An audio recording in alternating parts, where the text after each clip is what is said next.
సరిగ్గా 9 నెలల కిందట అంటే 9 సెప్టెంబర్ 2023న అప్పటికే చంద్రబాబు అరెస్ట్ అయి రాజమండ్రి సెంట్రల్ జైల్లో ఉన్నారు.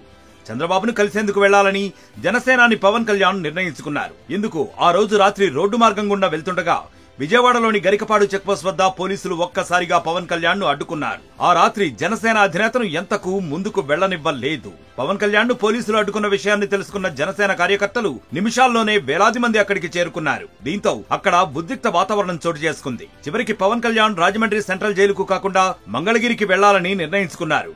అయితే పోలీసులు అటువైపు కూడా వెళ్లనివ్వకుండా అడ్డుకున్నారు. దీంతో ఆయనకు కోపం చిర్రెత్తుకొచ్చింది. పోలీసుల తీరుకు నిరసనగా పవన్ కళ్యాణ్ రోడ్డుపై అడ్డంగా పడుకుని నిరసన తెలిపారు.